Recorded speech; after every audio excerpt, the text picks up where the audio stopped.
Então, sejam bem-vindos a mais um vídeo. Agora a gente começa a falar da lógica transcendental, a parte que vai falar do entendimento, né? Então, só fazendo uma breve retomada do que a gente falou até agora, Kant, ele parte do questionamento sobre a metafísica. A partir do questionamento sobre a metafísica, se é possível vê-la como uma ciência ou não, ele vai fazer uma análise de todo o aparato cognitivo. Ele começa com a sensibilidade na estética transcendental, vai buscar os princípios a priori que possibilitam o conhecimento sensível, ele vai falar de dois, espaço e tempo, e aí, basicamente, a questão do tempo, principalmente, ela já vai levando mais para o interior. E aí o Kant, como eu já dizia até lá, eu até li o trecho na aula da semana passada, no vídeo da semana passada, que o Kant ele vai fazer a análise dizendo que pensar e conhecer são coisas diferentes. E que o conhecer está muito relacionado à sensibilidade, o pensar está muito relacionado ao entendimento. Para falar do entendimento, o Kant vai trazer para a gente, então, a segunda parte da obra dele, que é a lógica transcendental. Antes de começar a falar qualquer coisa, vamos partir logo para a leitura de um parágrafo do Kant aqui. Então, segundo parágrafo da primeira parte da lógica transcendental. Se denominarmos sensibilidade a receptividade de nossa mente para receber representações, na medida em que ela é afetada de algum modo, então o entendimento, por outro lado, é a faculdade de produzir representações por si mesma, ou a espontaneidade do conhecimento. É próprio de nossa natureza que a intuição só possa ser sensível, ou seja, que só contenha o modo como somos afetados pelos objetos. Por outro lado, a faculdade de pensar o objeto da intuição sensível é o entendimento. Nenhuma dessas propriedades pode ser preferida à outra. Sem a sensibilidade, nenhum objeto nos seria dado, e sem o entendimento, nenhum seria pensado. Pensamentos sem conteúdo são vazios. Intuições sem conceitos são cegas. Por isso, tornar sensíveis os seus conceitos, isto é, acrescentar-lhes o objeto na intuição, é tão necessário quanto tornar compreensíveis suas intuições, ou seja, colocá-las sob conceitos. Ambas as faculdades ou capacidades também não podem trocar suas funções. O entendimento não pode intuir nada, e os sentidos nada podem pensar. Somente na medida em que eles se unifiquem, pode surgir um conhecimento. Nem por isso, contudo, pode-se mesclar as contribuições de cada qual. Tem-se antes boas razões para cuidadosamente separá-las e distingui-las uma da outra. Por isso, distinguimos a ciência das regras da sensibilidade em geral, isto é, a estética, da ciência das regras do entendimento em geral, isto é, a lógica. Então, aqui já deixou bem claro. Primeiro, sensibilidade, ela é receptiva. O entendimento, ele vai falar o conceito de espontaneidade. Esse é um conceito que vai estar muito presente no nosso vídeo de hoje, na nossa videoaula de hoje. Mas vamos lá. Então o Kant ele vai falar que existem duas fontes do conhecimento. As intuições, que vêm da sensibilidade, então estão relacionadas à receptividade, e os conceitos puros, que são formados pelo entendimento, que são a priori. Na verdade, o Kant ele vai dizer que existem os dois tipos, tanto intuições a priori como a posteriori. As duas intuições a priori são espaço e tempo, né? E os conceitos, a gente tem os conceitos puros e os conceitos formados pela experiência, os conceitos empíricos, vamos dizer assim. Conceitos puros, ele vai formar toda uma tábua de categorias, que é o que eu vou falar nas próximas aulas, que dão a estrutura para o nosso conhecimento, né? Mas ele vai falar que existem alguns conceitos que eles não dependem da experiência. Na verdade, eles são a base que molda todo o nosso conhecimento. E aí, aqui surge a diferença entre espontaneidade e receptividade. Receptividade está ligada à sensibilidade. O entendimento trabalha com a espontaneidade, a produção de representação ou de representações. Aqui já antecipando para o Kant, a questão da representação vai ter uma importância muito grande, porque ele fala que nós não conhecemos as coisas em si, nós conhecemos as representações, é o fenômeno. Então, depois, a distinção toda de fenômeno e número, que eu já citei em vídeos aqui do canal, mas o Kant ele vai fazer essa distinção entre o que é representação e a coisa em si, porque ele vai falar que a representação é o que nós conhecemos. E o conhecimento está muito mais ligado à mente do que propriamente à coisa. É o idealismo transcendental ou idealismo kantiano. Mas aqui a gente tem uma definição de espontaneidade que está do dicionário Kant, que eu mostrei no vídeo da semana passada, que vai ajudar a gente a entender um pouquinho essa ideia.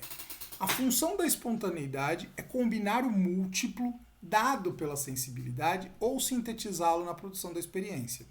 Isso exige da espontaneidade não só que seja purificada de todos os vestígios de receptividade, mas também que se dê a si mesma as suas leis ou regras de síntese. Isso aqui é muito importante para a gente entender, porque quando a gente for falar, a partir da semana que vem, a partir das próximas aulas, talvez não tanto na próxima, mas depois, quando o Kant vai falar da dedução dos conceitos puros, ele vai falar muito dessa questão da necessidade da sintetização. Né? A sintetização das impressões, das intuições, essa reunificação do uno. A nossa experiência ela é muito diversa. Né? A experiência a gente lida com coisas que são singulares, mas o conceito ele é universal. Então a mente ela tem esse papel, o entendimento ele tem esse papel de formar o que é universal na nossa mente. Isso vai ser um papel importante para a gente poder deduzir, de acordo com o pensamento kantiano, as categorias que formam o entendimento puro. E basicamente esse é o grande ponto da analítica dos princípios, da analítica dos conceitos, que eu vou falar daqui a pouco sobre isso. Então, para o Kant, vamos voltar lá, a espontaneidade, a grande função dela é combinar o múltiplo, porque o múltiplo é fruto da experiência.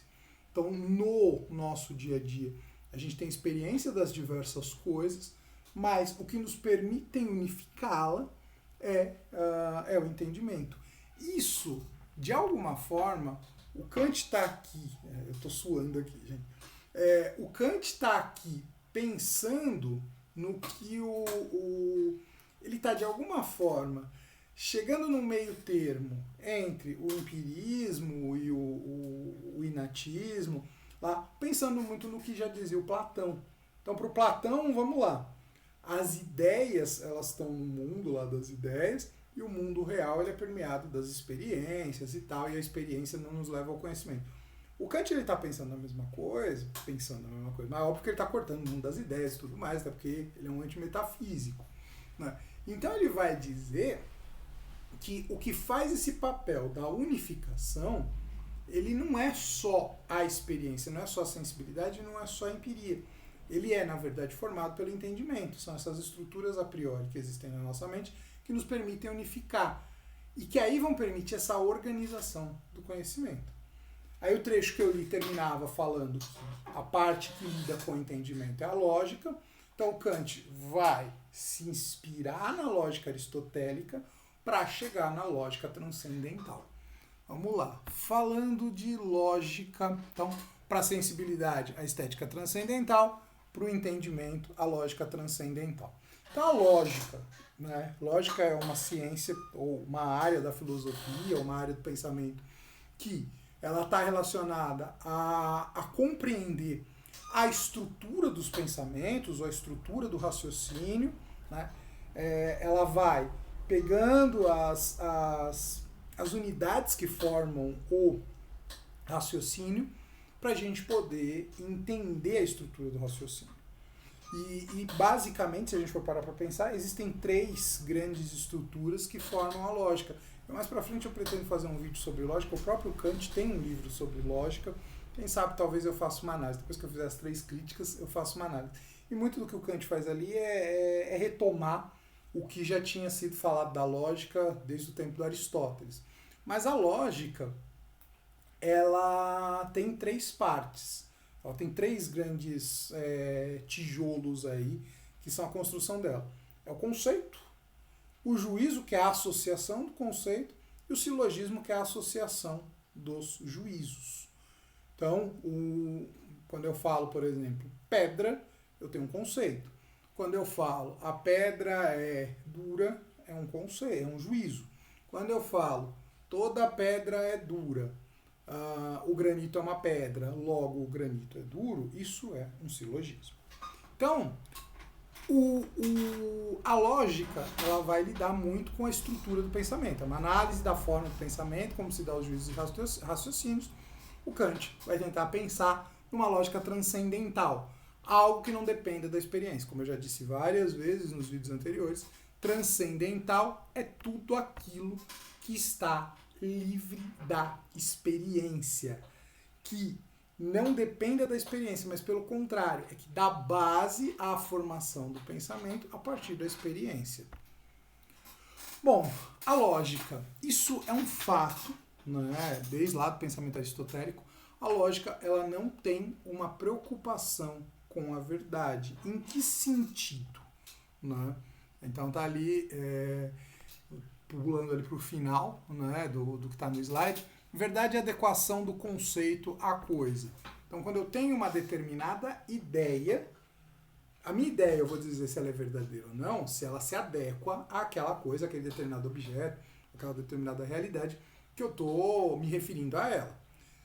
Na lógica, a minha preocupação é muito mais falar de estruturas do conhecimento.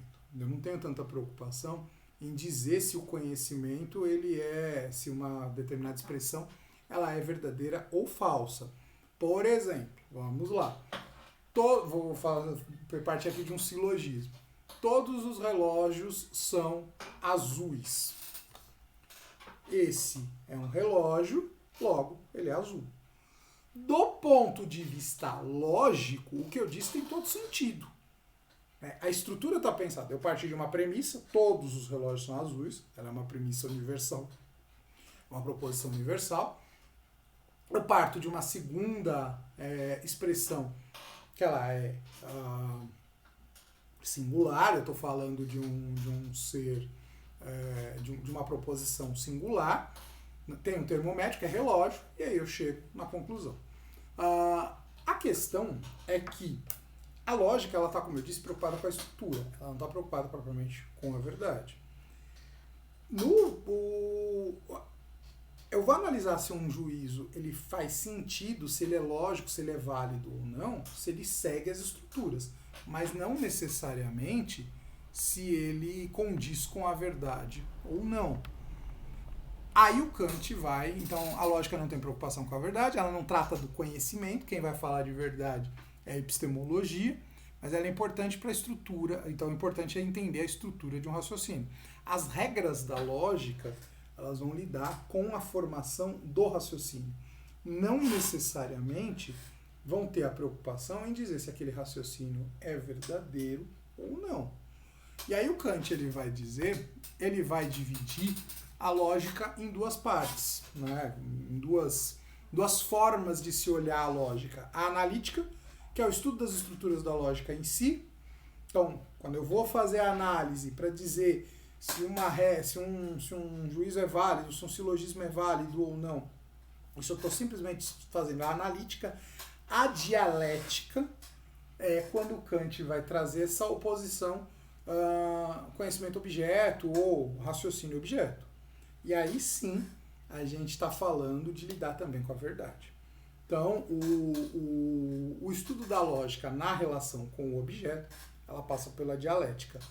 Lembram lá, tem um vídeo meu aqui no canal que eu falei um pouco sobre dialética.